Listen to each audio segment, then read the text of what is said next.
Welcome back to Squawk Box, everybody. The Biden administration weighing its options on how to respond to Sunday's drone attack by an Iranian-backed militia group that killed 3 U.S. troops in Jordan. Joining us right now with his thoughts on how to strike back at Iran is retired U.S. Navy Admiral James Stavridis, who is a former NATO Supreme Allied Commander.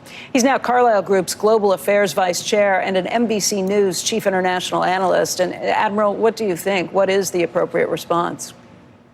I think what the administration is going to look for, if you will, Becky, is kind of a Goldilocks solution. In other words, what they've been doing, a series of tit for tat, very surgical, precision strikes, that's not working clearly. On the other hand, they don't want to broaden this thing into a major regional war. They're going to try and find something in the middle. So the word I would focus people on is campaign, meaning it's not going to be a one and done at this point. I think you're going to see a week or two of heavy attacks, but not in Iran itself, against Iranian proxies. Probably Iraq, Syria, and Yemen would be the 3 places you're going to see the administration lean in over the next week or two. You say campaign, and I automatically think of an extended war. What are the odds that this does? I mean, we've been talking about this since the very beginning with the Houthi attacks in the Red Sea. What are the odds at this point that this becomes a more protracted war that requires more American boots on the ground? I think when we started this conversation before Christmas, Becky, we had it at about 30%. Following the big Houthi maritime operations that have now effectively closed off portions of the Red Sea, we were up about 40%. With this killing of American servicemen and women, I think we're probably just under 50-50. Here's the good news, such as it is. Neither side, certainly the Biden administration, but also the mullahs in Tehran, are not looking for a broader war here. As I've said before, they'll fight to the last Houthi. They'll fight to the last Iraqi. They don't want a big, broad regional war with the U.S., and certainly the Biden administration doesn't either. So look for a campaign over a couple of weeks, not a full-blown war campaign, but one that is a sustained series of attacks over the next week or two. And at that point, I think Iran will, in fact, cease and desist from the continuing attacks, and particularly those that target Americans. If the mullahs in Tehran don't want this, then why haven't they stopped it? Do they have such little power over these groups that they are training and providing weapons for? No, they have the power to do this. They have organized, trained, equipped, and effectively are directing these operations. The reason is they still see opportunity to do 3 things. Number one, demonstrate to the world that they are capable of taking on the superpower. Number two, in a time in which Israel is very much looking inwardly, they want to put pressure on Israel and pressure in support, if you will, of the Palestinians.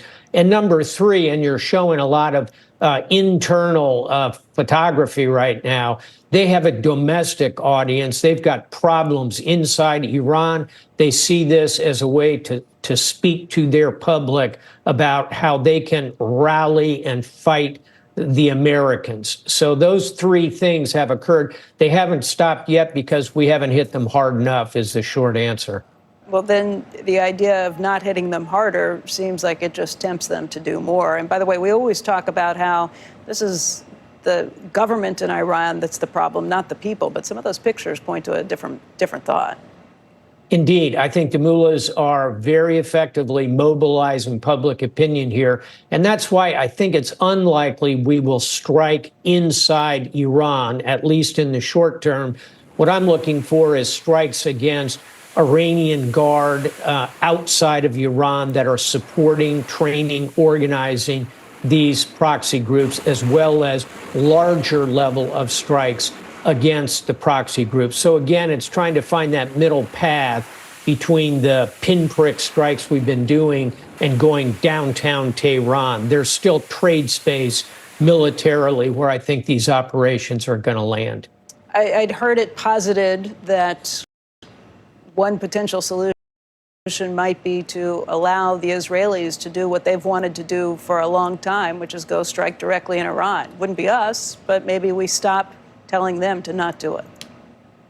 Certainly, all options are on the table. Working with allies in the region is on the table. Don't forget, this recent strike landed in Jordan, one of our closest allies, very good intelligence services. And one other thing we haven't spoken about, Becky, U.S. and its allies could use cyber to go after Iran's economy, its oil and gas. So there are a lot of options on the table. What about Saudi Arabia? How does it play in all of this? The Crown Prince, who's effectively leading the kingdom, of course, wants this to die down. He is trying to terminate this war that Saudi Arabia has been involved in Yemen against the Houthis. He's looking for a solution that includes an Israeli ceasefire and at least some steps toward a Palestinian state, and that in turn unlocks the door for recognition of Israel. So to him, Iran is an annoyance off stage. Unfortunately, as Americans are killed, that's amping up. Ultimately, he will be a force for good in helping solve this over time. Admiral Stavridis, thank you. Again, 50-50, odds increasing that this does wound up in a more complicated situation. We hope that's not the case, but thank you for your time, sir. Indeed.